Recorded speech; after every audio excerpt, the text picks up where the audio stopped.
was a male, didn't identify himself, then wiped all the surveillance footage. And he grew a conscience and jumped overboard? It happens. Oh, and get this. All the bodies that you're looking at are nearly drained of their blood. So, what hunts at night drinks human blood? You're gonna love this. We interrupt this program to bring you a special report. This is Cheapseat Reviews.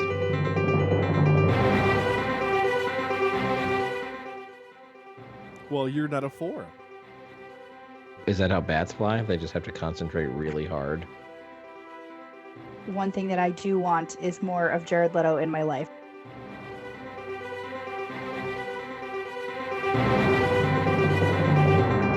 Hello, and thank you for listening to Cheap Seat Reviews, the podcast that explores the Hollywood film industry for the greater good.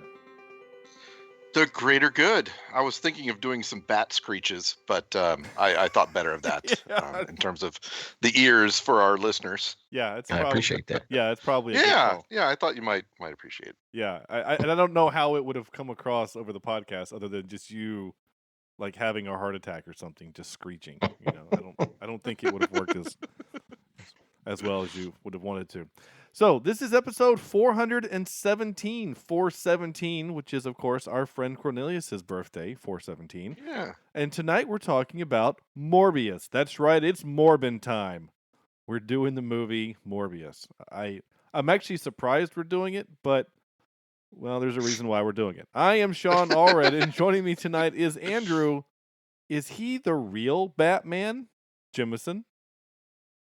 You stole my line. I was going to say it's Morbin Time, and I had a little Power Rangers thing I was going to hold up into the camera. Oh. It's fine. It's okay. I tell you what, no, start over. Let's do it again. Oh, okay, take 2. Oh, no, I'm okay. kidding. I'm kidding. Hi. How are we? I'm good, buddy. How you doing? I'm well. Yeah? Good. Yeah. All right. Sam. What? That's not flying. It's falling with style. Vector. Absolutely. And Sean, I was so unmotivated by this movie that I'm just going to kill you. Okay. Yeah. I have no creative juices for this one. So, all right. Yeah, you're just going to die easily. That's fine. I'm okay with that. Yeah. Is that okay with you this week? Yeah, it's fine. In fact, I'm going to die in such an unremarkable manner that even our battle will be boring and not really all that interesting. Because the majority of our fight scene will be just us falling down. Yeah, that sounds about right. Because that's what happened. They just fell.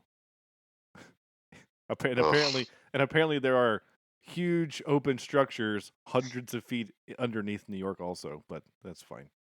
You didn't know that? I didn't. Well, I guess Ghostbusters taught us that, and Ninja Turtles, and it's pretty much because every of the Yankees. movie. Yeah, because of the Yankees. Yeah, that's where they keep their bats. Oh, nice. Oh man, you're welcome. Just look on Sarah's face. Like my mind is like blown. I have no idea what's happening right now. I don't get it. It's because of the keys and okay. That was great. Oh my gosh. And making her triumphant return, or maybe her reluctant, or her unexpected. Hesitant. Well, unexpected. Hesitant. Well, yeah. Unexpected, I think, is actually a better term. Her unexpected return is Sarah. As per usual, there is only one woman in the universe, and she needs saving, from Bird in the Hand podcast. Yeah. Tweet, bitches.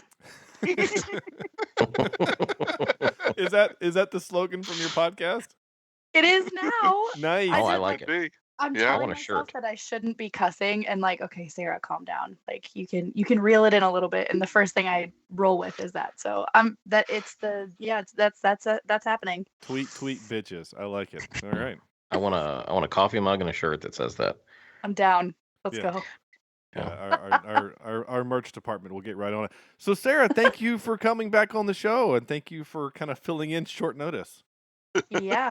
I was telling Andrew that I got home about 4:45, and I turned the movie on right then, and it ended about 30 minutes before I started setting up. So I'm here for it. Right, we Nice. do appreciate it. So if you saw, if you listened last week, we were supposed to have V with Life Paranormal with V. Life got in the way, as it happens. It's just one of those things. I just feel bad because this is like the third time we've had to reschedule with her. She just has a very non-conforming life, and that's okay, and we love her, but that's fine. But it gave us an opportunity to have Sarah back on the show, which is cool. And Whoop, whoop. and this time, unfortunately, her old co-host Kells couldn't be here, but at least you don't have to hover around one microphone to do the Oh, podcast. that's right. Hey, I've Forgot learned a about few things since then. I actually know how to use the audio interface, and I didn't need Sean for like 45 minutes to help me set it up. So, like, I've come a long ways in life, guys. Yeah. Oh, you're right. Well, I actually trained her so well that she has now ranked up to audio aficionado. Facts. Wow. Yeah. That's impressive. I'm trying to get Andrew to that status too for his Mm. band Yeah. stuff. Yeah, It's close, but I can't spell the word, so it's gonna be a while. that's fine. So Perfect. here we go. Morbius, 2022's Morbius. Sam, I almost did it. I know. You'll do it all night that way. Yeah. It's Well, coming. I think I there's guarantee it. probably a reason. To call this movie Morpheus because Yeah. Morpheus is the god of sleep. No. This Well, movie is boring. And he thinking, morphs Does back and anybody forth. else? Yeah. We'll get into it. Oh, will we? Okay. So, like I said, this is 2022's Morbius. This is the movie that Sony decided to make without the MCU. So this is not a Kevin Feige movie, which means it's going to be not good. And it's just kind of the law of things. If the MCU is not involved, exception Logan, right? Within the last 5 to 10 years. Anybody want to argue that point? Other than Logan, No. what Marvel movie has been really, has been good that was outside of the MCU? Nicolas Cage. Don't you dare say The- Ghost Rider. I'm kidding. You know I hate Nicolas Cage. Yes, I know you do. So, and maybe there is something I'm just not thinking of. And someone might say something like, well, what about Kick-Ass? That's a comic book movie. Or, Scott Pilgrim. Well, also, that's been longer than 5 years. But my point is Isn't this. Doctor Strange outside of MCU? No, he's part of the MCU. Yeah. that's Oh. part of it. Yeah. Just kidding. Again, it's good. Therefore, MCU. Yep. So this movie, directed by Daniel Espinosa. I'm probably not pronouncing it the way he would want it. No. That's good. Espinosa, maybe. He has directed some other things. He directed 2012's Safe House, which I really liked, with Ryan Reynolds and Denzel Washington, I think. And he also directed Life, which is that space movie where it's kind of like a precursor to Venom, right? They're up in space, and then a little black Oh, goo yeah. gets Oh, on that's them. right. Yeah. Yeah, I never saw that, but I know what you're talking about. I didn't see it either. And that's kind of it that he's known for. Even he's directed other things. I've never heard of Outside Love or Babylon's Jukin or The Fighter. Babylon's what? It's one word. No, not Babylon. Babylon. BABYLONSJUKAN. That's one word. Okay. Babylon's Jukin. Jukon? Sean Reading Things is sponsored by Grammarly. Yeah. Young woman with dead. This is the description. Young woman with a dead-end job and no apartment moves in with a slacker and his friends. The sentence is bad. Not even a young woman, just young woman with a dead-end job and no apartment. Huh. Okay. Wow. So there you go. It's real one of those list. movies that has a bunch of people that don't have pictures on IMDb. Anyway, that's fine. Andrew, what is Morpheus? I know you're just... I just said it again. Damn it, Sam. You put this in my head. What is Morbius? Biochemist Michael Morbius tries to cure himself of a rare blood disease, but he inadvertently infects himself with a form of vampirism instead. How can you inadvertently? You know what I thought of? I Yeah. thought of a lady in Wuhan, China, let's say. Let's just pick a place. Yeah. Out of the air, who, I don't know, finds like bat soup and then Bat soup. screws the rest of the world. Right? That's what I'm picturing. Am I Yeah. far off? No, that's pretty much it, isn't it? When you start messing with dead bats and eating bats and Yeah, what we've decided this movie is just it's a an alert to all people to stay away from bats. it's an allegory on COVID. It is. That's how deep this movie was. It was all about COVID all the time. Yeah. Yeah. Okay. Interesting. I mean, it was obviously during COVID. This was Yeah. filmed and whatnot.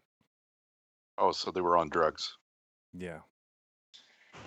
Anyway, yeah. So this is one of those movies. Okay, so this is a movie it's in a. It feels like Hollywood's doing this recently, and by Hollywood I mean mostly kind of Disney for some reason. But we need to take these movies about villains and give them almost heroic backstories, right? Like let's make a Maleficent movie. We just had a Cruella de Vil movie.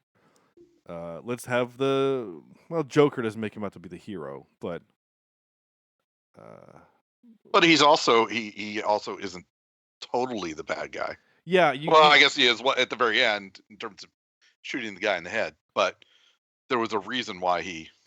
Yeah, he's a sympathetic character. You're right, but there you go. Thank you. That's a better way of putting it. A sympathetic character. Yeah, and to have this one obviously, and there's probably a couple others I can't think of on top, but it just feels like we're doing this more recently, where we're like, oh, we need to take these bad guys and give them, because Morbius is a bad guy. He's a villain, right? He's a Spider-Man villain. He is out to kill people, and this movie makes him out to be a victim of circumstance, and he doesn't want to hurt innocent people. He only wants to drink the fake blood. So that's what he is, right? And yeah, I have a hard time with that because that's not who he is at all. So I'm really interested to see how we all go with this, especially Sarah. I'm really interested to hear your opinion because you don't have any of the comic book background with this character, and B, you admitted before we started recording that you've not seen, I guess, any of the Spider-Man movies either. To know that I think I've seen like two, like the Tobey Maguire was one of the better ones, but I also haven't seen all of the 87 other Spider-Man movies that they've made. So yeah. 87. It's been 8, but that's 8. Close enough. That's I rounded up. Yeah. To 87. I like it. Oh, and Venom, right? There's a commercial for Venom right now on IMDb. So Venom's another one, right? Venom's a bad guy, but let's make him out to be a hero-ish. So, anyway, sorry I interrupted you, Sarah. I'm just I actually had to look up Morbius online because I was like, I don't know who this person is. But what I thought was interesting, there's this website that talks about the character's durability, energy, fighting skills, intelligence, speed, and strength. And so my impression of Morbius in this is that he's a super genius and he, helped save lives over the years while he was still sick, trying to find a cure for whatever it is that he's sick with and his friend. But on here, they put him as intelligence at a 4 out of 6. And I was like, but that doesn't make sense to me. And then same thing with speed and strength. They only gave him a 4 for energy, fighting skills, and speed and strength. So I'm kind of like, I don't get it, because when his powers are activated, he's high speed, high strength, strong fighting skills, all that jazz. So I was like, I don't know if this website is accurate or if I just really don't know what I'm doing. So, which could be a combination of the two. So here we are. A 4 out of 6. What a weird ranking. Yeah. Why would you even do that? I mean, I don't know. guess. Don't get it. I mean, I guess if a 1 is like me, then a 4 is pretty strong, right? And if 6 is, I don't know, Thor, then This is also from Marvel.com. well, I'm saying Really? like Wow. if he's It's not on a the same. reputable source or anything. Yeah, I mean, like Yeah. if Captain America is a 3, then yeah, he would be a 4. I'm okay with that. I guess it's just a weird out of 6. It's just a weird ranking. Right. But even on here, it says, 4 out of 6 for intelligence, but he has a PhD in biochemistry. Like, I don't know about you guys, but there's no chance at all that I'm ever going to get a PhD in biochemistry. Like, that's well, you're no. not a 4. It's just the way it is.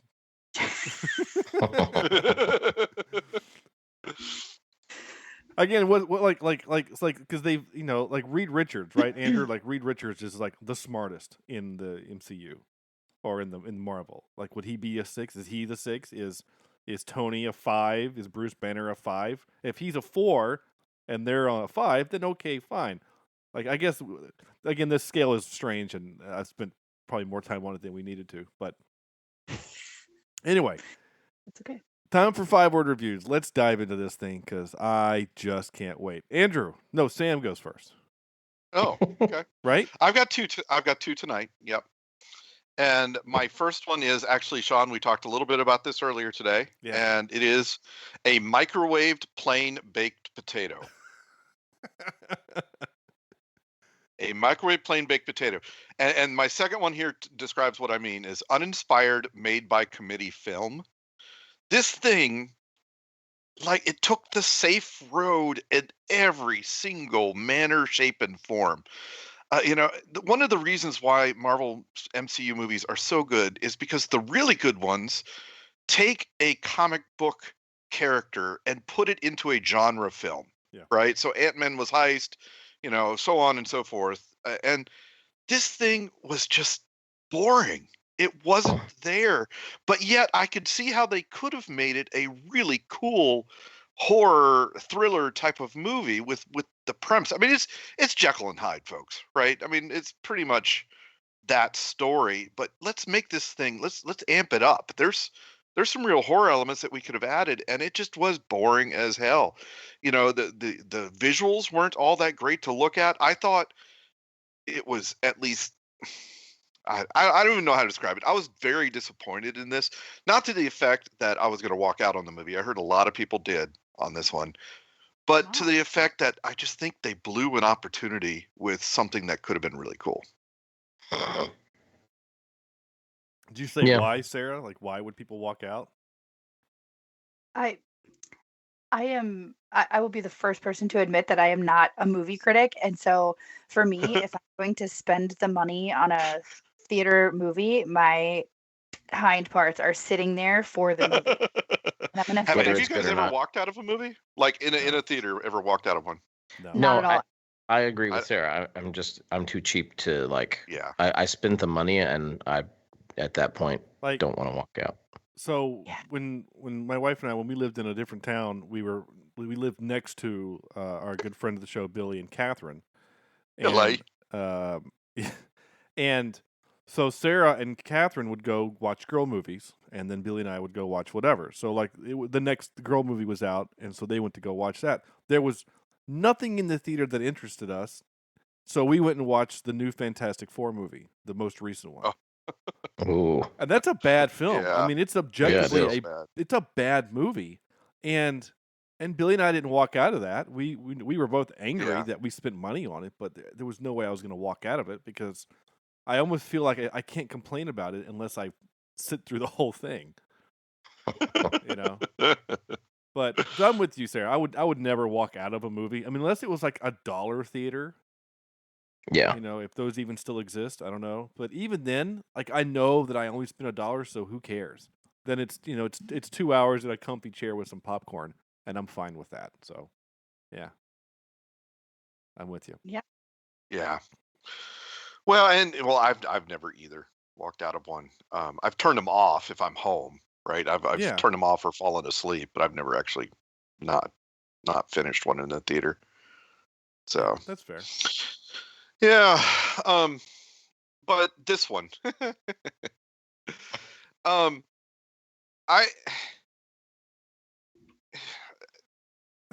What a dumb villain.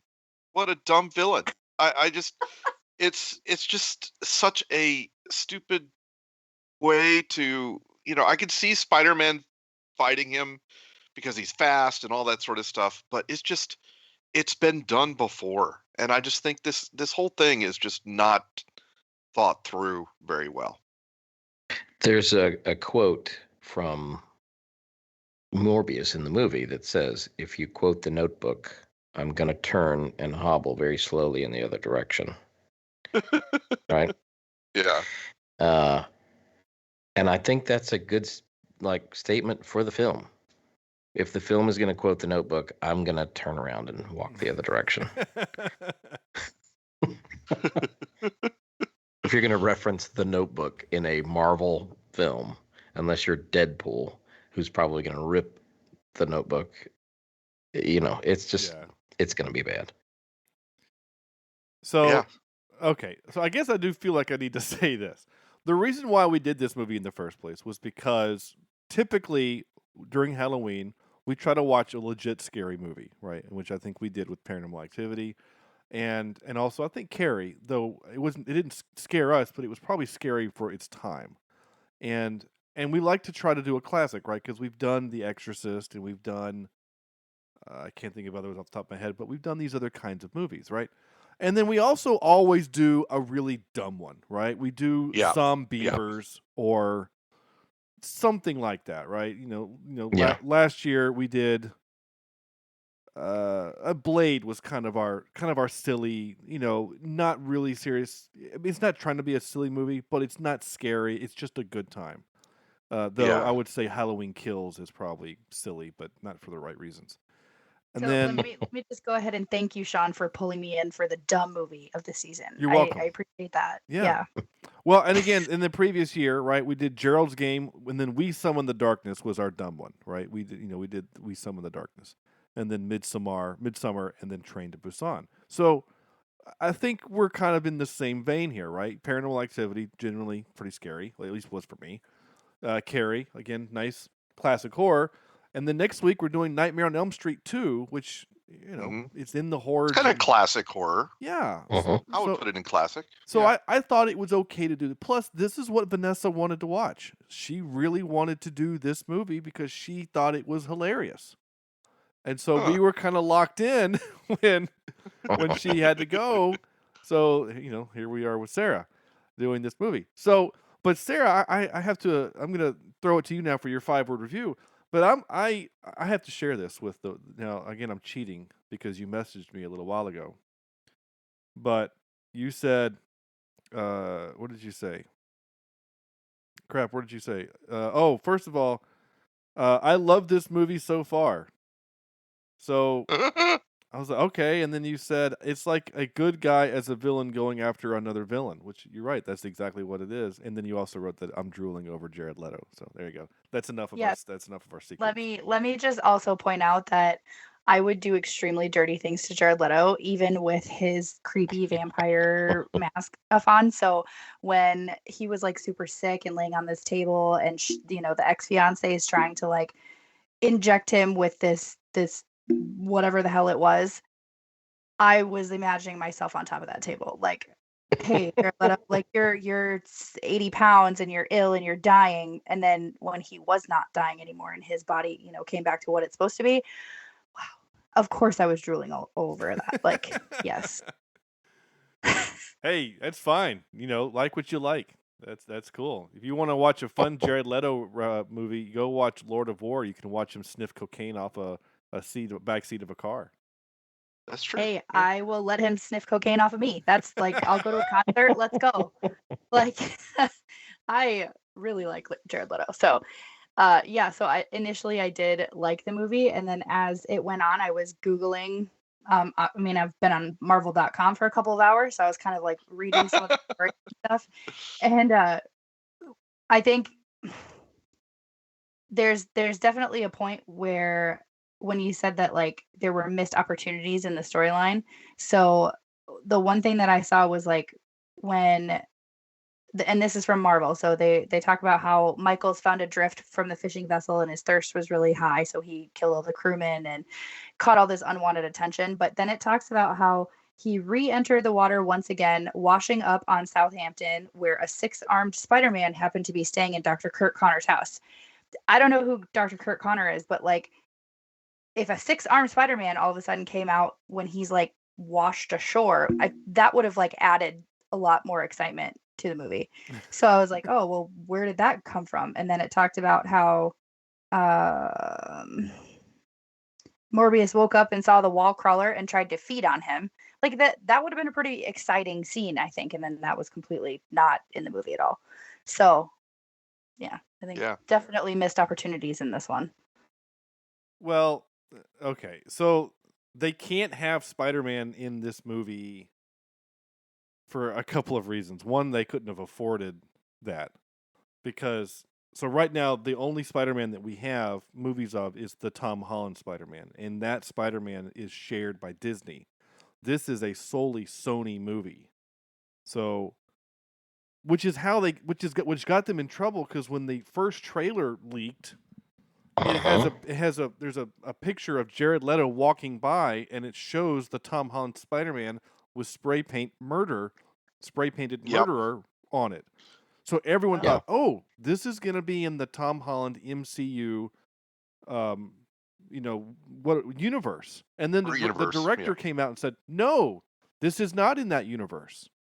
And so, but there was also in that trailer Oscorp, which doesn't exist in the MCU that we know. Exactly.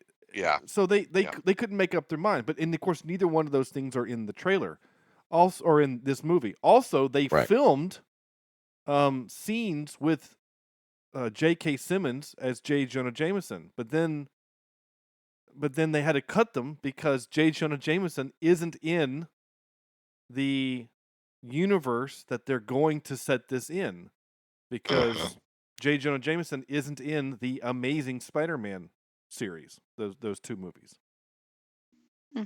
So, like, once I saw him read the Daily Bugle as a paper, then that cemented to me, this is not the Tom Holland universe. This can be the Andrew Garfield universe, which is where I think they're going to go with this one and make an Amazing Spider-Man 3, and it'll be post No Way Home. And that would be cool. I think that would be cool too. Him coming back, with those experiences. I think that would be kind of neat. But to your point, Sarah, so like what you were reading there, like the reason why they can't have a six-armed Spider-Man is because they haven't told that story, and though Kirk Connors is technically in this universe now, because he's the Lizard. At this point in time, he's either in jail or been cured, depending on when. You know what I'm saying? I guess he would still depending on when this set takes place. Because I guess the end of the movie is when we see the crack. Yeah. Which probably was very confusing to you, Sarah. that crack thing in the end, and all of a sudden Michael Keaton shows up. Yeah, I like when I realized what was happening, because the credits run for a second and then you're like looking at different things.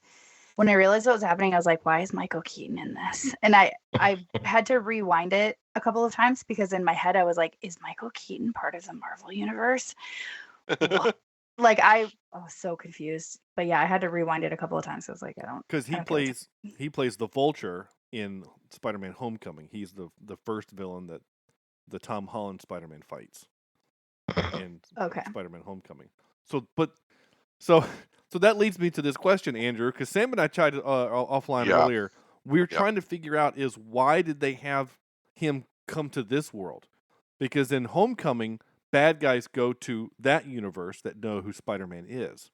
Right. But in this movie, for some reason, he goes to this universe and then stays. Why does he not go back? Yeah, there's no reason. Well, I remember when this, I guess, when did this come out? Like 6 months ago, 5 months ago? Yeah.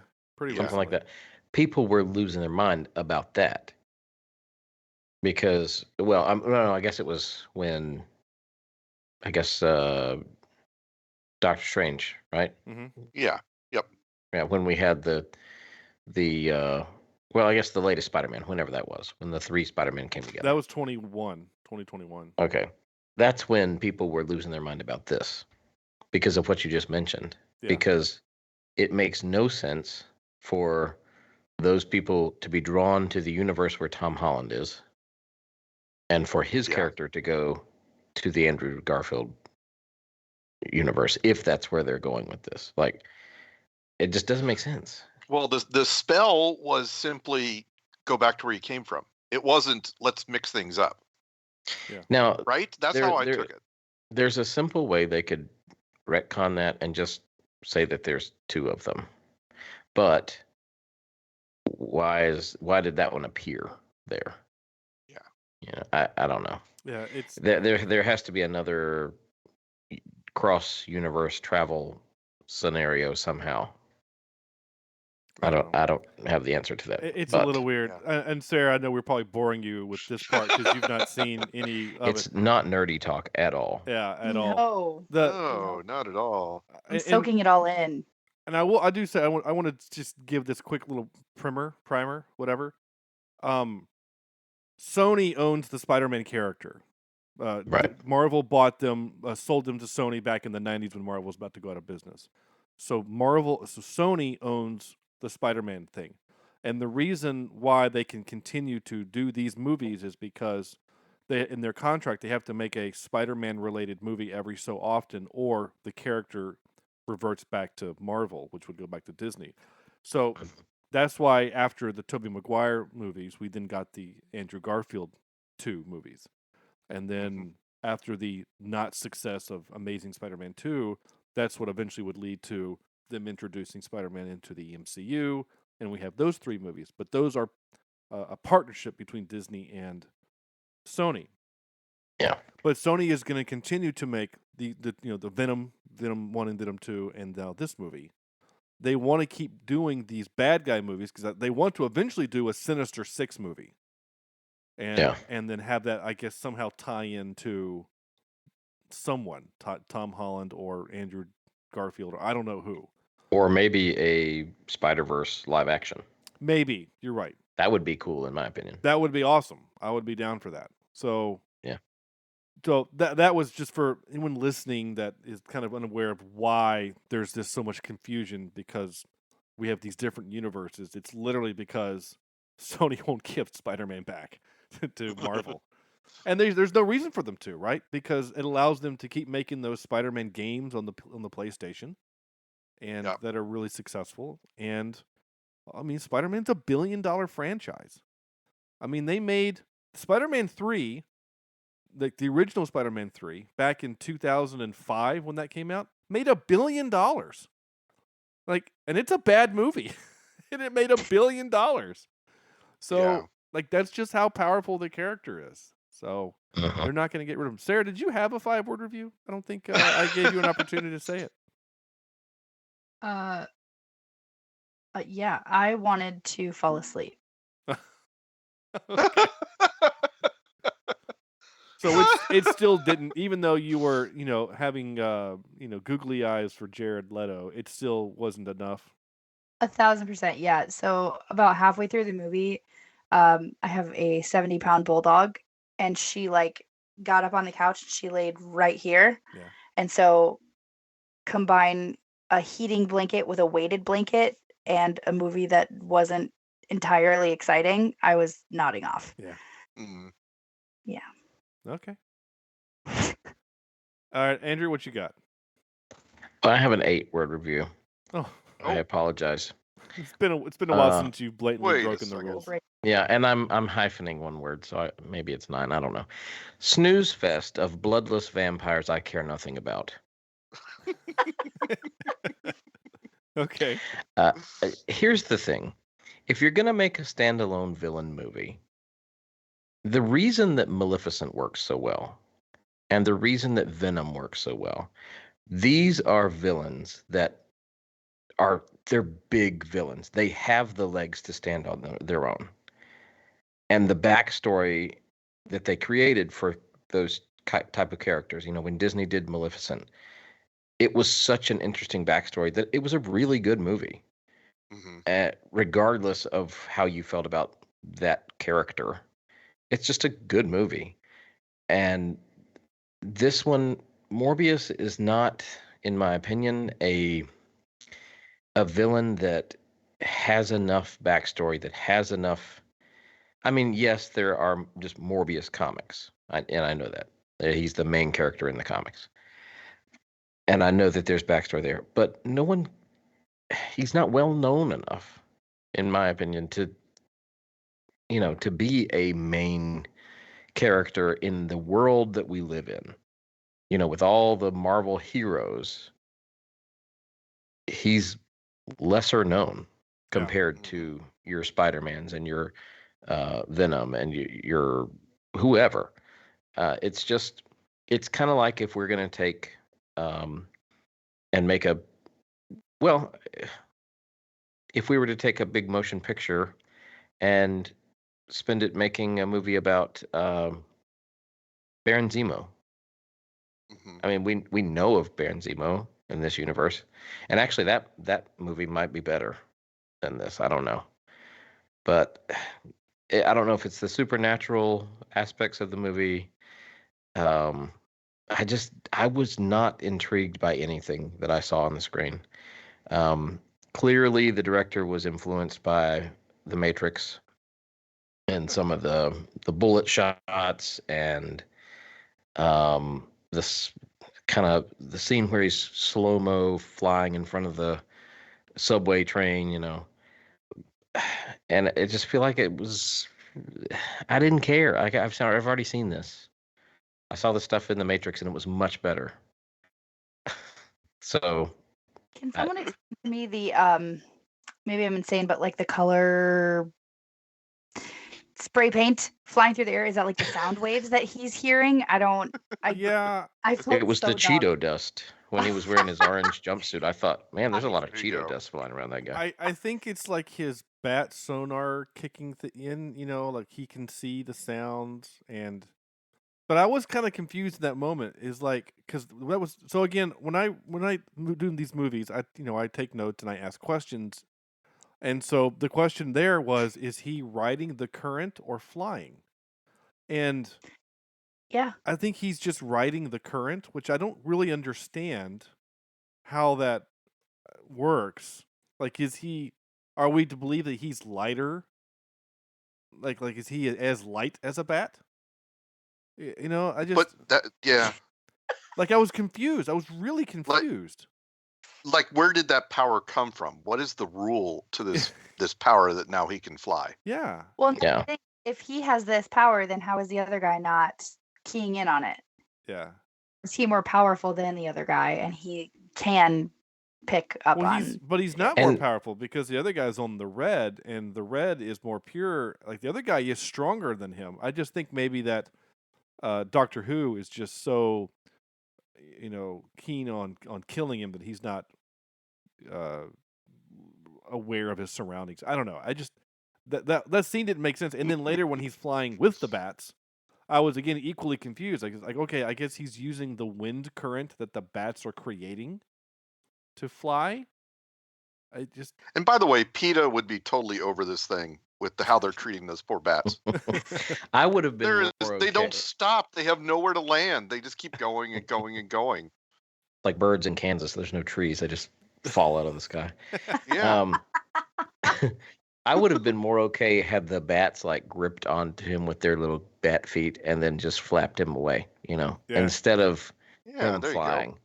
Because by him gaining this power to fly is basically saying that the DNA he took from these vampire bats is magic. Because he doesn't have wings. He's not flapping, right? This is when we need Corny because he'd be able to tell us what it's like in the comics. So I really, does he? This is what just happened. I typed in Google "can" and I typed in MOR, and it autofilled "Can Morbius fly?" Oh. So it has been asked. So according to the biggest unanswered questions from Morbius, so this is from Looper. The ensuing transformation causes him to thirst for blood, but it also grants him superhuman strength and speed, acrobatic agility, incredible hearing and echolocation, and the ability to fly.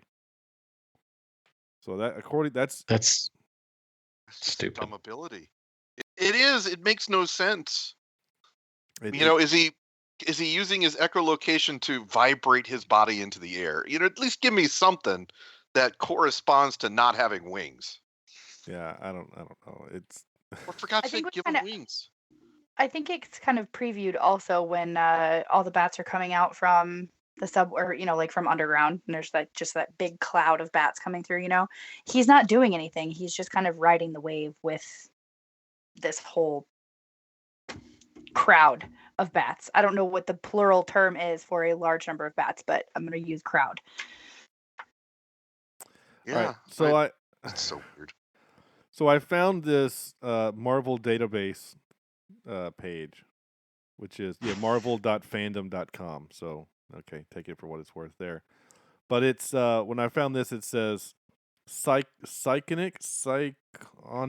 gliding. Psionic gliding. Through mental concentration, Morbius is able to glide through the air over short distances. However, Morbius can only glide at speeds of about 35 miles per hour. So they clocked him, I guess. So I don't get it. So is that how bats fly? They just have to concentrate really hard. I just, Yes. I don't know. I have a problem with his powers. I mean, I know Spider-Man gets bitten by a spider, but it's a radioactive spider. Had he been bitten by a radioactive vampire bat, okay, maybe. But it's just vampire bats. I mean, well, okay. So I'm having flashbacks from the cartoon where it is actually a radioactive bat. Like it is a genetically engineered bat that does bite him and therefore causes him to turn.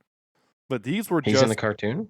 Yeah, he's in. So in the Amazing in the Spider-Man the Animated Series that was out in the 90s that I watched religiously, which is the first time I heard of Morbius.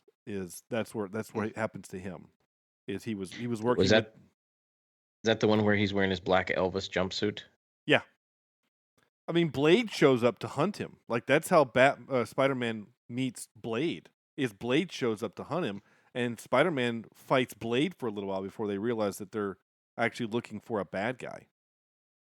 See, had they used Blade as a catalyst for this Morbius movie, I feel like that would have worked better. Or had Blade been the Sony doesn't antagonist own Blade. in this movie. Sony doesn't own Blade. They can't. I now know, Disney but, owns Blade.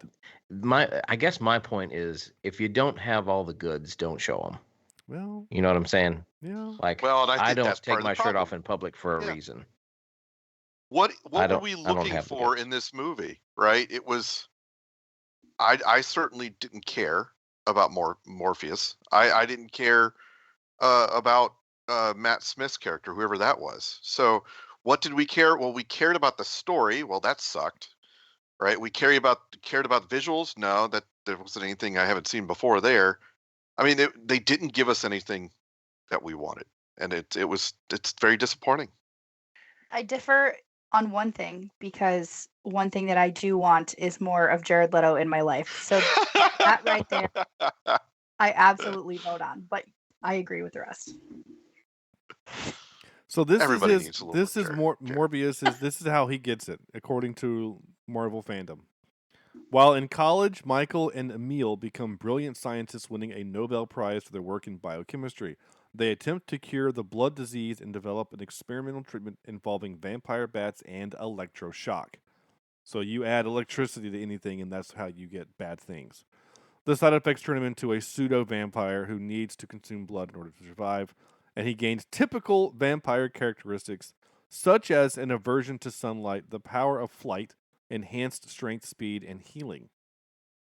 So, but see, I thought vampires flew because they turned into bats.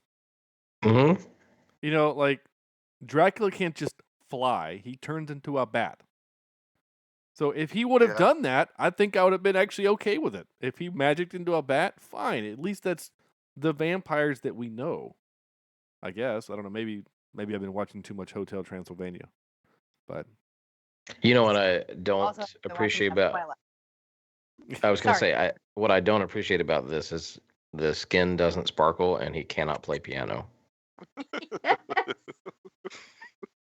well, we don't know he can't play piano. I mean, as far as we know. And I mean, we could even loop Harley Quinn into this. She obviously knows electroshock messes Yeah, with your brain a there you little go. bit. So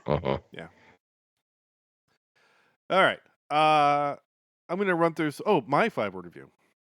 So I did 3. Yeah, I actually 3 did words or 3 5-word reviews. 3 5-word reviews. I was inspired by this movie. Oh wow. My Okay. first one, a Impressive. middling, mediocre monster movie. I was going for alliteration.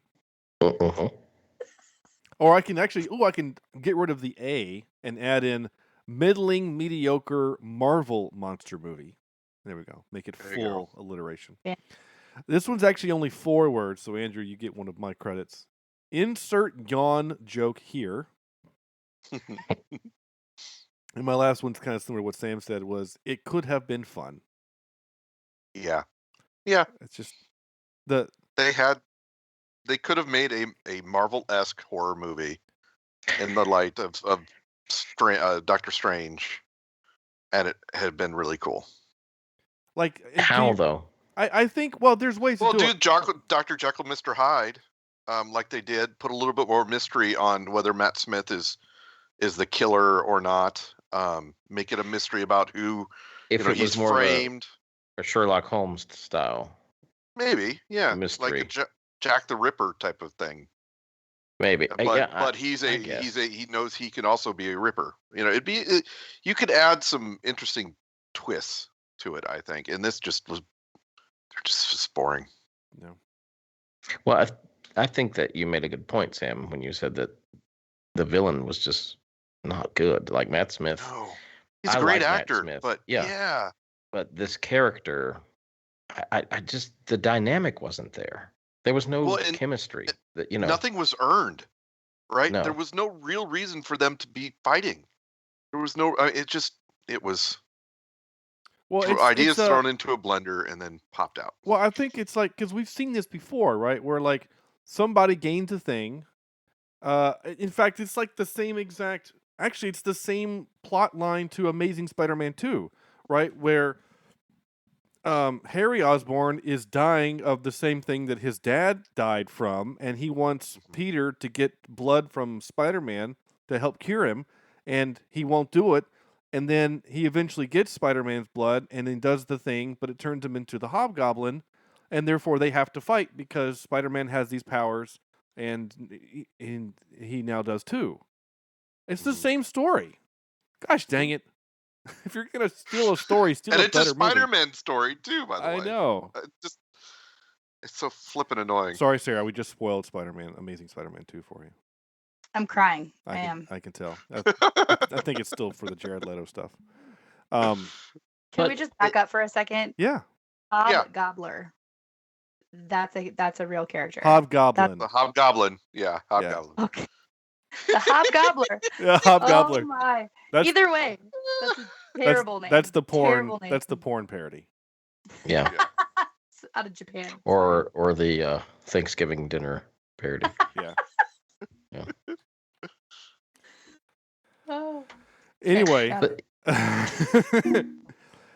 So I will. Okay. So some of the notes that I wrote before we get, because we need to play some clips here and move on. And that is, let's see. I talked about the flying thing. There is a lot of narration in this movie. A lot of narration, which is fine, I guess. But I don't know. Well, okay. Did we care about the Dr. Woman lady? Do we care about her? I mean, we haven't seen her as an actress in a lot of things. Do we like her? Do we hate her? I mean, again, it's a movie where there's only like one woman. And she has to be rescued all the time. And she's the ex-fiance, right? Were they engaged? I never picked up on that. Not in the movie. I think the backstory is that she's the ex-fiance. Oh, see, I didn't even catch that. I didn't either. They were engaged? I think so. Okay. I believe you. I just don't. I never picked up on that. They were colleagues. And Because like even Matt Smith says, what's her name? And he's like, oh, she's overqualified, but she still works with me. And so it's just okay.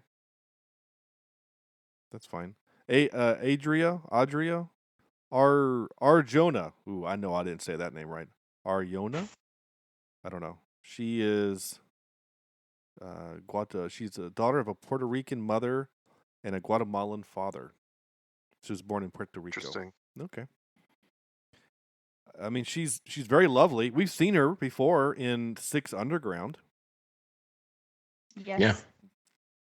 And Triple Frontier. So she likes those Netflix movies there. But I mean, did we care about her at all? I mean, other than the fact that she was pretty, like I don't know how to feel about her. And clearly no one else does That's either. the problem, right? We don't know. We don't care. Yeah. Okay.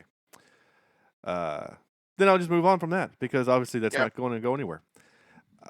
Okay. My tech complaint of the movie.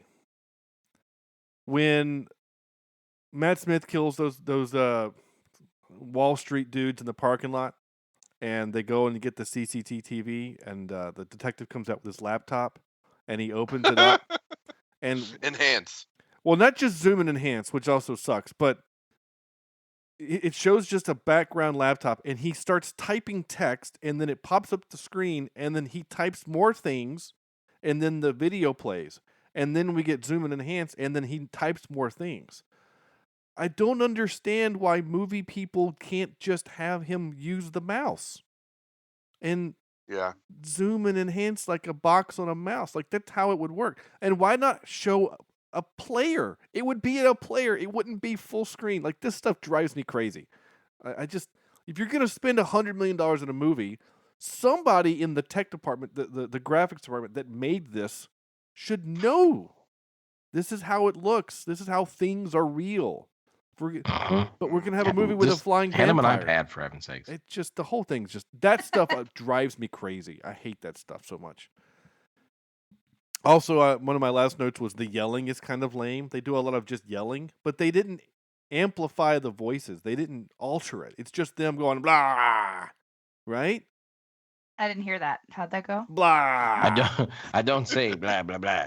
Yeah. There's like Matt Smith yells like 4 or 5 times. Like even when he's doing his dancey, sexy scene, whatever, and then turns to the mirror and just yells. It's just him yelling. Right? Yeah. Like change it up. Make it sound vampire-y or bassy or like the Beast from Beauty and the Beast. Like something besides Matt Smith going blah. So, blah, blah, blah. I'm not doing it a 4th time. Come on. Ooh. And then the last thing I wrote was not much of a main fight. It's just a big fall. And then he has the power to control bats. You know, this is off topic, but as much as Sarah likes Jared Leto, going back to Matt Smith for a moment, you know who he reminds me of? Vigo from the Ghostbusters 2 movie, the guy in the painting. Okay. Yeah. He's got this look about him. I don't know what it is. I think if we were going to do a live action Vigo character in a future Ghostbuster movie, he should play the character. Vigo. I could see it. Is Vigo. Yeah. All right. I'm with it. All right. Anything else before I play clips? No, I don't think. I took a note or two, but I don't think they're worth saying. Okay. Oh, you know what made me angry? And I hope that as musicians, Sean and Sam, this made you angry as well. He's getting the Nobel Peace Prize, right? Or the Nobel Prize for not science. peace, Nobel. for... They called it Nobel. The Nobel Prize, yeah. But what bothered me was they played Festive Overture, like the intro to Festive Overture by Shostakovich, and then they changed this. It's like they played 4 or 5 chords and then changed the last note to something that they wrote in and spliced together, and it made me angry. Like it just made me. You don't do that to Shostakovich. You don't change Shashi. You don't drink Shashi? Admittedly, I didn't pick up on that. I'm sorry, but Well, we're not musicians, apparently. well, we're not. No. We didn't go through music history like in. That is true. Thank God. Yeah. I didn't go through that. No It's okay, offense, Andrew. You insulted me by not including me in the musicians thing, but Are that you? is I picked up on. So I didn't know. I'm sorry. it's okay. What was your instrument, Sarah? I started off with flute and moved to saxophone and then soprano sax. And then I Oh, played tuba for a while. Yeah. there you go. Nice. Nice. Go brass. For That's right. life. Yeah, you get four low brass players on the call right now. That's awesome. Mhm. We could all go play Tuba Christmas together. I like it. There we go. I'm ready. Let's do it. With We'll, with a flute solo at one point. yeah. Give me the soprano sax again. I'm good with it. You pull One it more out quick- of the tuba, and then Oh, you just okay. really freak people out. One more quick story before we go on to clips. The scene where he takes the machete Oh. and cuts his hand. I hate that Right. trope so much. So, true story. My brother, when he got married, he gave all the groomsmen Gerber knives. And I said to all the other groomsmen there, we opened them up, and I said, they never send these sharp. You have to sharpen them. And I took the knife and I went right down my hand, just like that, and sliced it open at the wedding. Well, Andrew. And then I learned they do sell them sharpened. They come sharpened, and they're razor sharp when you get them out of the box. Yeah. I had heard somewhere that they did not come sharpened, and I was just trying to prove a point. Yeah, Oh, that was a bad point to prove. I always was. hate. I hate your story is horrific, but also I hate that trope where like if someone needs to produce some blood, they cut the palm of your hand. Like that's the most used part of your entire body is the Right. palm of your hand. You will use that for everything. Cut like your arm or your elbow or like the under like any other Yeah, I part. would think. Yeah, the elbow would probably be my first choice. Yeah, I'm gonna slice a little bit off my ankle. A bit of extra It- skin or something. It's so dumb. To cut your palm is the worst ever. Because now every time you have to pick a thing up, you're dying inside. It hurts. I think I hate isn't it. it proven that your inside of your mouth heals faster than anywhere else? I don't know. I'm not gonna. So That you is could true. just Just cut your tongue, and then the rest of Ah. the movie is the rest of the movie. You have to talk like this.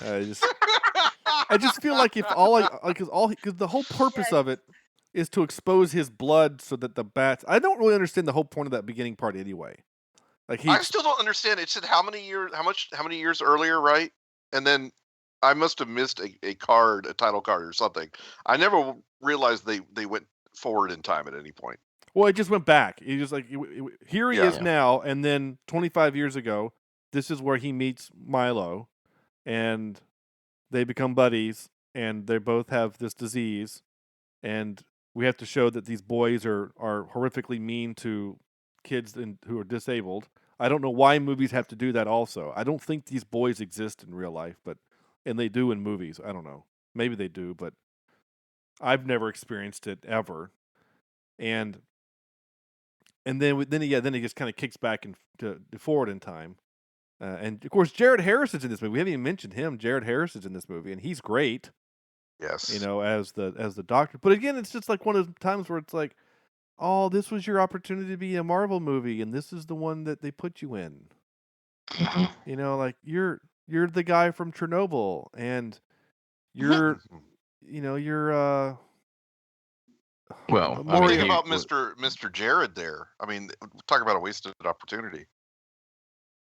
Honestly. Yeah, right. Didn't I just say that? Or are Did you you? making a joke about Jared Leto being wasted? No, I'm saying that. No, I don't think this was a Super Mario Brothers movie deal here. No, I just assumed But, that he's high all the time. Yeah, I'm being. I was saying that the person, the actor Jared Leto, was wasted in this movie, so now he can't really do much else. Oh, I see Well, what you're saying. he does have one thing working for him where when the boys are little and he is treating them and then 25 years later he's treating them again, maybe he is a vampire because no makeup changed. There was no age progression. There was no nothing. He looked the exact same. Yeah. So maybe there's some backstory there that we just don't know yet. Well, he is There you go. dead though, so I guess he probably wasn't one. He did. All right, time for some clips. Here we go. I'll let you be the judge of this. Are they making a reference to X-Men? There's a school for gifted children in New York. I think that I could get them to agree to cover your tuition and provide private care to help manage your condition. I honestly think that that's a nod to the X-Men. Because at this point... No, but, Yeah. but why would he be? He's not a mutant. I know, but... He's smart, but I think you have to be a mutant to be Well, yeah. accepted. Well, now though we know because we get every time it's mentioned in a Disney Plus show or we get da da da da da da. Yeah. We get that little. Yeah. So, had they put that in the movie, I would say for sure. But I think they were hinting at it. So I can't find it on the website that I was on, but there is mention in here that Morbius and Professor X are friends somehow. Well, that makes sense because all of the really smart people in Marvel know each other. Yeah. So that makes But sense. only a 4 on the scale. So Professor X is a 6. Like, what are we doing here? Well, I don't know. You have to find it Yeah. on your site. I don't know. Like again, like you're making a 4 sound bad. I mean, 4 is better than average of the 6 scale. So I mean, if Dr. Reed Richards, Mr. Fantastic is kind of considered to be the smartest of them.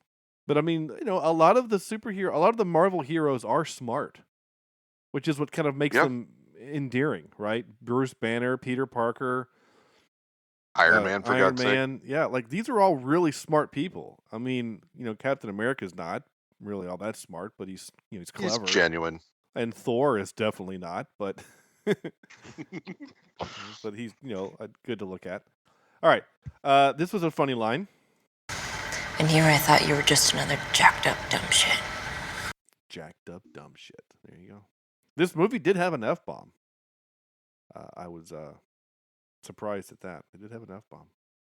Mm-hmm. You're allowed one. Here's a word that they used. They used it incorrectly, but they used a big word.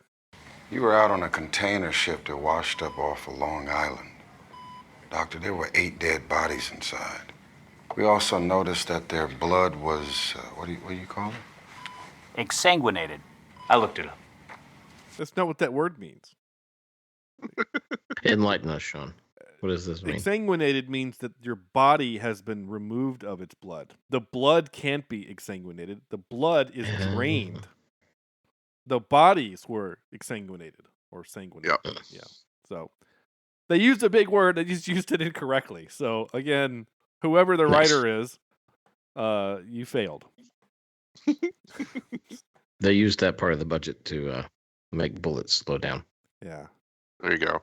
The writers Matt Sazma and Burke Sharpless. Okay. Those guys. This also sounded like a Hulk ripoff. I'm starting to get hungry. You don't want to see me when I'm hungry.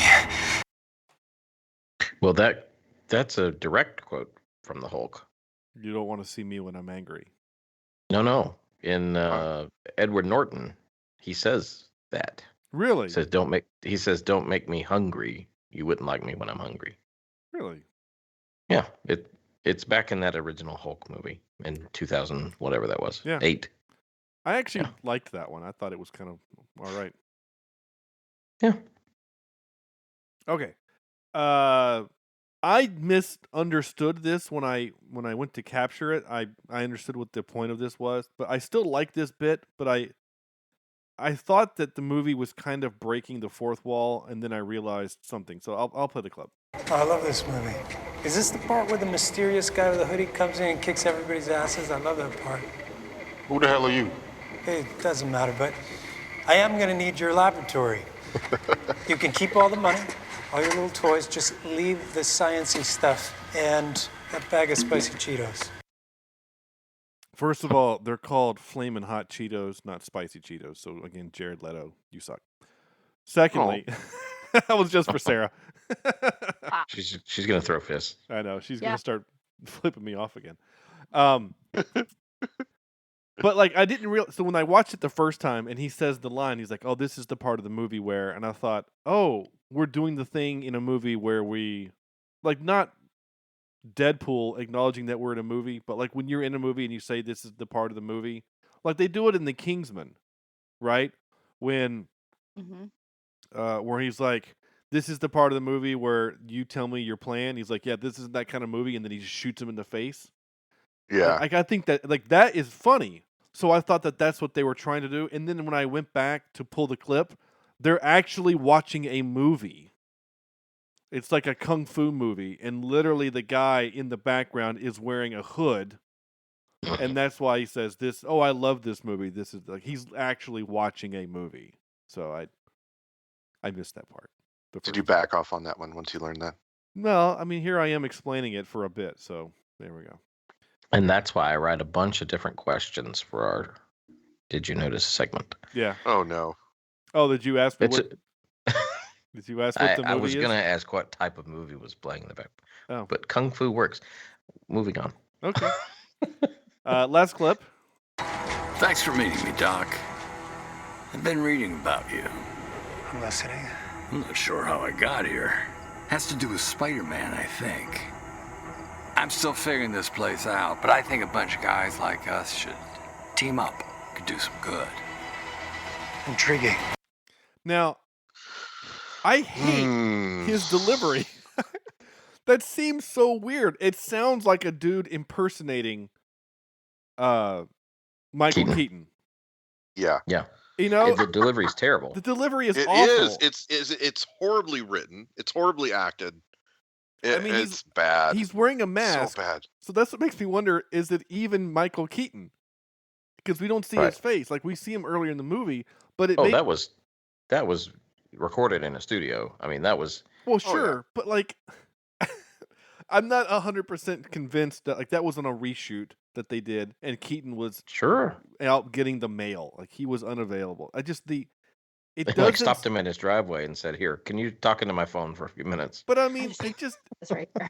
it doesn't sound like Michael Keaton. It sounds like Andrew doing a Christopher Walken. You know what I'm saying? Like it doesn't sound right. And again, the way it's delivered, it's like I don't know. It just, Thanks for meeting me, Doc. like that. It sounds like a commercial. It's so weird. Anyway, all And right. it doesn't sound like his original character. It doesn't. It doesn't sound at all like the guy that we knew. It's not the from, language he uses. It's not the tone he uses. Right. Because the tone that he uses all in Homecoming is kind of serious and a little sinister, even when he's being a dad. And gruff. And he's still pretty gruff. This is like a guy coming over to borrow your grill. I've been reading about you. I'm listening. I'm not sure how I got here. Has to do with Spider-Man, I think. It's just so weird. And if you Not have to heartburn mention like me, you can get Prilosec TC. So weird. It sounds like a medical commercial. He's trying to sell something. Oh, it's just it is the worst. And when I thought it was a joke at first, it really is. It's so bad. Yeah. It is so bad. It doesn't make you even want a Sinister Six movie with him in it. Yeah. And he was a great villain in the Spider-Man movie. Yeah. I'm still figuring this place out, but I It's just so weird. All right. This next part is sponsored by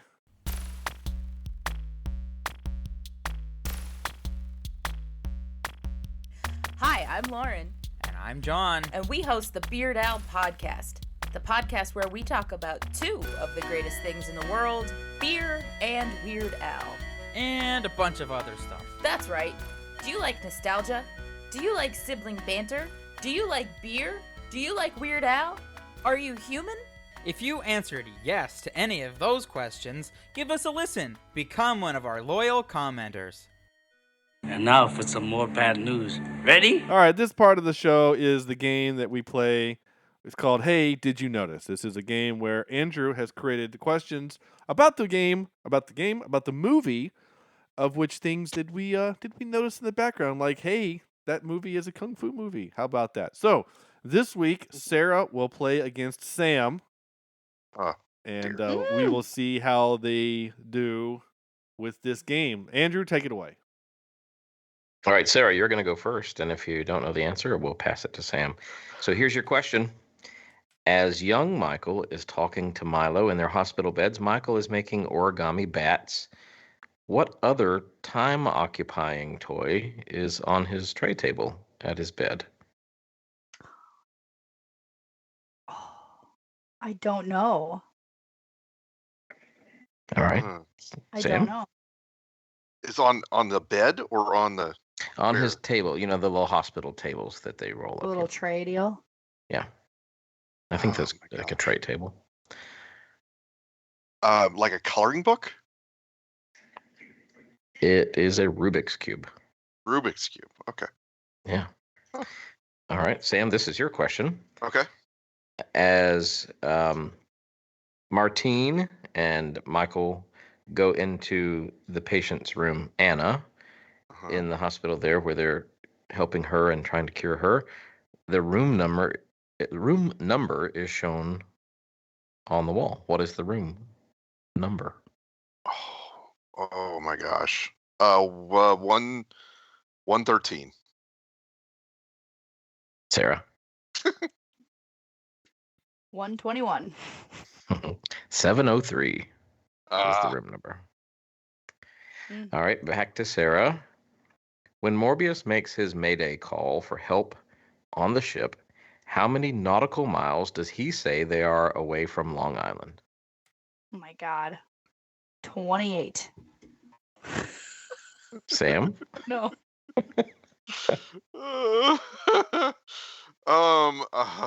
Good God. I'm gonna say 42.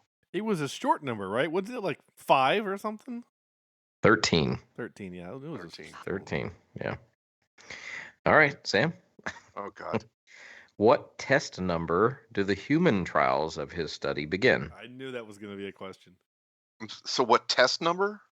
Yeah, he says test number, blah, blah, blah, human trials. So this is when he's using the serum on himself. 243. That is correct. I wrote that down. So if this movie were like every other movie where they test a thing on an animal first, it would have, you know what I'm saying? Like she looks over the mouse survives, right? It dies and then it survives. Like eventually the mouse should have turned into a bat, right? You would think, it would have been or it's flying going to around. only want to drink blood Yeah. or die. Yeah. It would have been flying around because it was concentrating too hard. Yeah. So Yeah. anyway. But technically, no, because Jared Leto's character did not turn into a bat. Yeah. So, I mean... Yeah, well, whatever. But it would get little mousy red eyes and turn blue. Yeah. So. Yeah. All right, Sarah, this is your question. Let's go. On the front page of the Daily Bugle that Milo is reading, there are 2 other Marvel villains printed on the page. Who were they?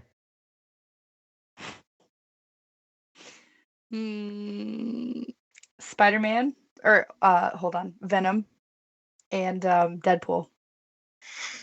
Okay. Sam? I didn't. I don't know. Do you say they're Marvel villains, right? Yeah.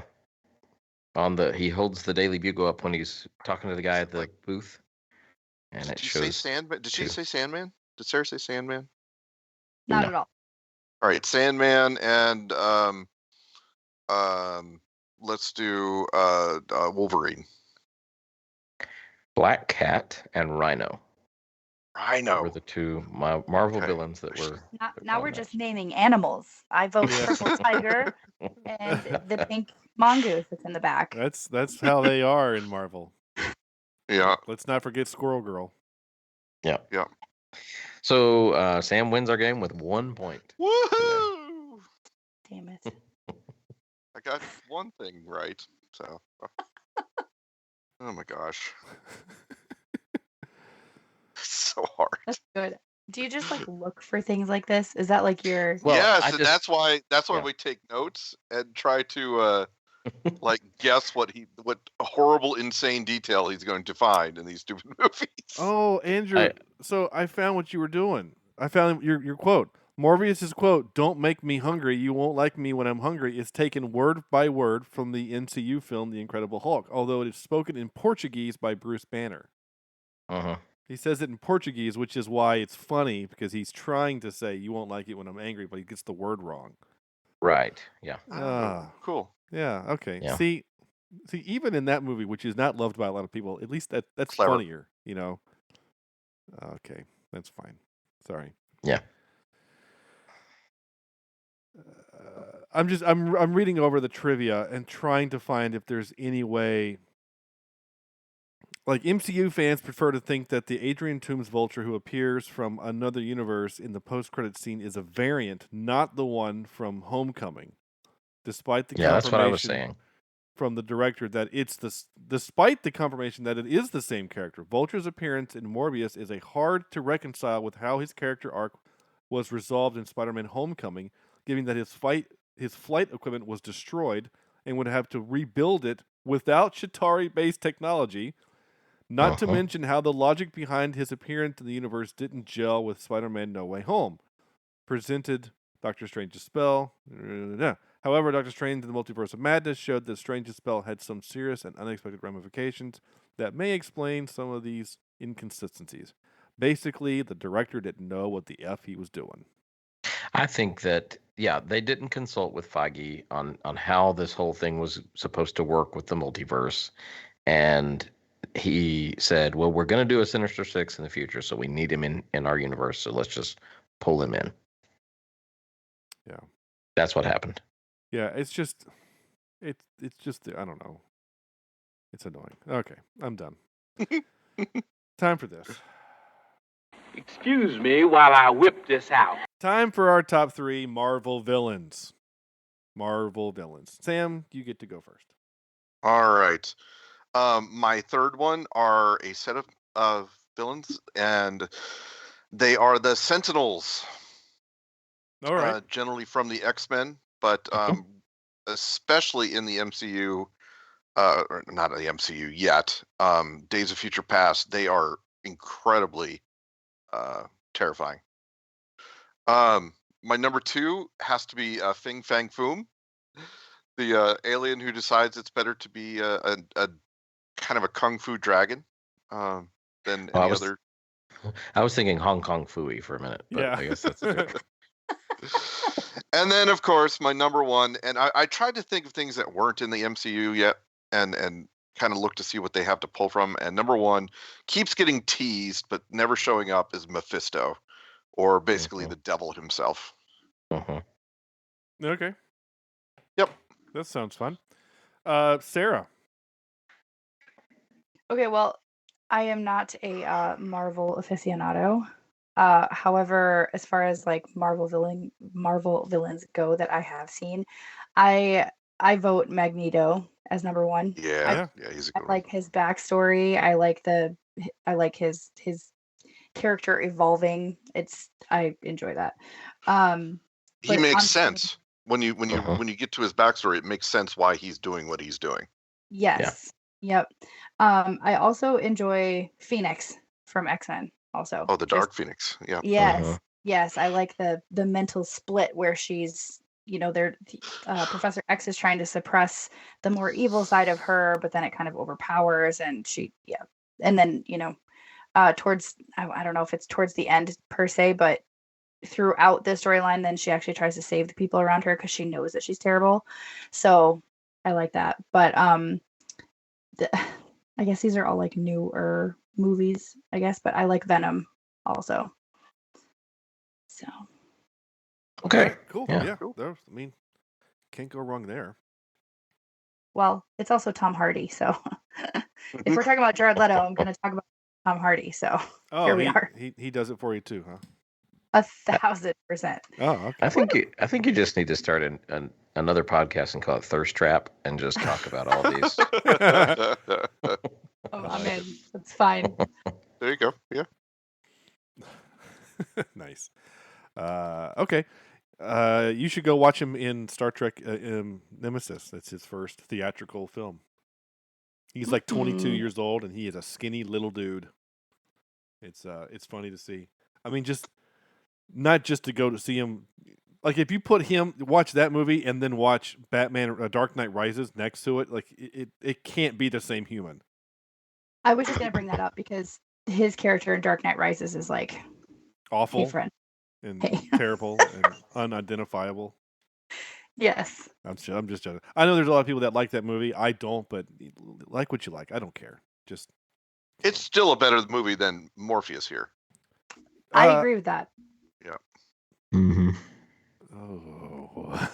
Yeah. Okay. Yeah. I mean, yeah. It is. Well, It we're on gives a you some stuff you haven't seen before, and yeah, we're on a there's things to 6-point it. scale here. Yeah. Yeah. Chiropractic medicine and prisons that are in the ground, and yeah, I've never seen that before. Yep. Okay. My top three. So Sarah said Magneto, which I think he's fantastic. So I'm actually going to switch him out with one. So my number three, when I just realized that all these guys are Spider-Man villains. My number three is Green Goblin. I think that was the perfect casting to have Willem Dafoe as the Goblin. Another Jekyll and Hyde type character. Yeah, exactly. Except that Dr. Jekyll still kind of is an ass, you know. Yeah. Yeah. My number two is technically it's kind of a cheat because Kingpin is in. Oh yeah, he's in a movie. He's in Into the Spider-Verse. So that Kingpin. I mean, I was basically thinking of Vincent D'Onofrio's version of Kingpin, but he's not in any movies. But not yet. Whoa, wait. 7 Degrees. You had Matt Murdock in No Way Home. Yeah. Who was in I know. I'm just Daredevil, who was in Kingpin, who was in Hawkeye. Yeah, I know. I'm just saying he's not in an MCU movie, but I don't care. His character is great. He's a great bad guy. Yeah, he really is. And then my number one is Otto Octavius. I really enjoyed Alfred Molina's version of that in Spider-Man 2. Uh-huh. All right, time for this. Wait, what's supposed to happen? This is where we tell Harry Potter our score from 0 to 10. For not 0 to 6, but all the way to 10. What this movie is going to be ranked. And I think we're going to break our streak because we haven't had a movie lower than a 6 since going all the way back to the last time Sarah was on the podcast. Portnoy's Complaint is a fantastic movie. Yeah, okay? but you gave it a 4.5. Oh, I will never forget that episode. Oh ever. my gosh. Yeah, that movie was a 5 ended up being a 5.05. So wow. that's the last time we dipped below 6. Oh no, I'm sorry. 5.8. I missaw Total Recall at a 5.8. But the rest have all been 6 or above. So will we break that streak? Let's find out. Andrew. Well, my top three villains from Marvel are. Gosh dang it! It's been a while since I've done that too.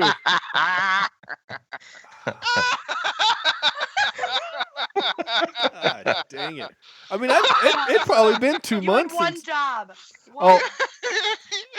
For 350 episodes, I went last, and then I decided to make Andrew go last because I like his top 3 better. I thought they were always better than anyone else's, and so we switched it. And probably of the, let's say, 60 episodes it's been since Andrew's gone last, I have probably forgotten him 30. I mean, I kind of make it a little game. I should make it a drinking game, but yeah. Well, and it's also because we didn't have any Twitter interaction on this. None. And in fairness, I did get it out a little late, but we didn't have any Twitter. Everybody's avoiding this movie as much as possible. So I knew that I didn't have anything else to say on the subject. Andrew, what is your top 3, please? I went with villains we haven't seen on screen yet. So I've got Galactus at number 3. I've got Kraven the Hunter at number 2. Wait, isn't And then- Galactus in Fantastic Four 2? Rise of the Silver Surfer? Maybe That's it's one not of an those films MCU movie. I've blocked out. Oh, well, okay. Well, it's, Yeah. Blocked out. I blocked out. And then number 1, he kind of has his own show, but he hasn't really been on a big silver screen movie, and that's MODOK. MODOK. Oh, yeah. All right. Yeah. Yeah. So now to the score. The IMDb gives this movie a 5.2 out of 10. I cannot go 5.2 because that is too generous for this. I'm going to back that on up to about 4 vampire bats out of 10. I don't want to see it again. All right. Yeah. Sarah. So on your scale, remind me, 4 is obviously don't want to see it again, but then what are the levels here? Well, 10 is the best, and 10 means that you love it. 10 means that you want to Perfect watch movie. it. It's a perfect film. And 0 means that you are actively seeking revenge on me for forcing you to watch it. Like I should be looking for, bombs in the mail. Compensation. Yes. You're going to sue me. Okay. Things like that. I'm going to kind of roll with Andrew on this one, and I'm going to give it a 4.1. All right. But, caveat, Okay. if judging Jared Leto, I'm going to give him a 17. All right. Okay. Sam. I'm going to give it an uninspired 3.85 out of 10. This is brutal. It was hard to get through. Yeah. I don't know. It was, the problem is that it's not, to me, it's not a terrible movie because there are parts that look good. The music is fine. I don't remember really much about it other than the part that Andrew commented on. And I did see in the trivia that there's a part that it said it sounds like, so literally just someone wrote in there's a part that sounds like the Batman theme. In the style of. Yeah. It sounds like Hans Zimmer. I don't know what that means. Anyway, but again, I'm not mad that I watched it. I'm glad I watched it. I just don't care. I'm apathetic. So, 4 sounds fine, I guess. I just, 4. I don't care, really. That last clip that I played, the only interesting part of the movie. Thanks for meeting me, Doc. Was that part, and we're making fun of it. Because I had more questions. I mean, and at that point, I cared. I was intrigued, and I cared because I'm like, wait a minute, how did he get this suit? Where did he come from? Why didn't he go back? Like I was. Why was the suit so loud? Yeah, and why was he flying only 6 inches off the ground when he could fly anywhere? I don't know. It's just whatever. My point is that gives us a grand total of 4.1125. I think had we had Jared Leto in the black Elvis jumpsuit for this role, that would have been a little higher of a score because Sarah would not have been able to contain herself. Yeah, just give it some sort of identity to stand out. It was doomed. Doomed. For what it's worth, the last time we had a movie in the 4s was Watership Down. Oh man! And I gave that movie a 6.5. I think I'd rather watch Watership Down than this again. I probably would. I would. I absolutely would. Yeah. Yeah. Have you seen that, Sarah? I don't even know what that is, but if I had to watch Portnoy's Complaint again, I would. I would not. I would rather watch this. I'm just gonna be honest. Yep. I could fall asleep to this at least. Google Watership Down. You'll have nightmares tonight. It's fine. Super. Sarah, thank you so much for coming on the show and joining us. This was a treat, and I really appreciate you coming back on. Absolutely. Yeah, thanks for having me, guys. This last minute stuff and not knowing a whole lot about Marvel, I enjoyed it. Good. Well, I'm glad you at least had a semi good time. Don't ask me. No more. Well, again, you made us. Okay, how about this? You made us watch Portnoy's Complaint. Therefore, we made you watch this. I think we're even. I like to spread the love, okay? I spread the love, and Portnoy's Complaint really shows love. Yeah, that's the word I'm gonna That's the word. That's the word, love. Do you want to tell people about Bird in the Hand? I mean, I know you're kind of on a hiatus right now. There's a lot of things going on, but you can still point people to that show and listen to old episodes. Yeah, I mean, Bird in the Hand is more book related than anything. My co-host and I would talk about a different genre every week, and there was always dirty talk and whatnot. So if you're looking for a new book boyfriend or want to know some badly written sex scenes by male authors, it's definitely the pod to listen to. It's a good time. We have a lot of fun with it. So season 2 is probably going to air in January, and it'll be a solo trip, but I will be interviewing indie authors within different genres. So cool. Yeah. I'm going to have to write a book so that I can be on your show. By all means. Okay. Or maybe I can just read a book. I think I even jokingly said, "Hey, we can read a book. We can review a book, but you need to tell me what that book is now, because it takes me a while to read a book." He has to go word by word. Well, yeah. What Andrew, what do you call it in the beginning? Grammarly, sponsored by Grammarly. Yeah. Yes.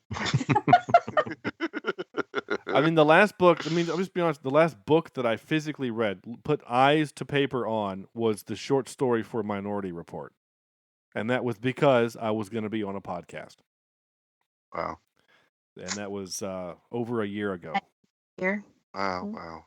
So I've done several audiobooks since then. Yeah. I think once I finish grad school, I might never want to read anything ever again. That's fair. Fair. All right. Well, again, thank you, Sarah, so much for coming on. Of course. That awkward pause was caused by I was COVID. going to say, what's going on here? I thought my screen froze again. No, I'm coughing. I just had to hit the mute button. Next week is Nightmare on Elm Street 2. That's right. We're watching the second one. And of course, our Nightmare on Elm Street expert is coming back on the show, Lindsay Washburn, to guide us through Freddy's Revenge. Again, I have not seen it. Have any of you seen it, Andrew, Sam? No. It's been years. I assume that silence is Sam saying no also. So... Can you not hear me? I can now. Oh, okay. Yeah, no, I have not seen it. All right, I didn't think so. Again, another one that we have not seen. This is great. I mean, so far. Well, you know what? I was shaking my head. I think that was the problem. That's awesome. Thank you for the podcast thing. I really do think that this will be the first 4 movies of the month of cheap scare reviews. All of us had not seen any of. I think that's actually pretty interesting.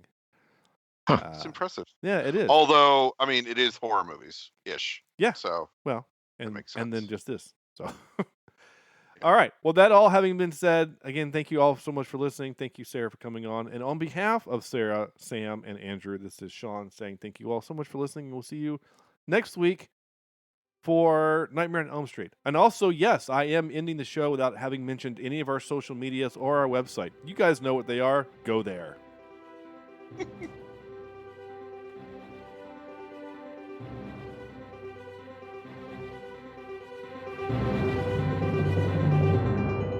This is Cheapseat Reviews.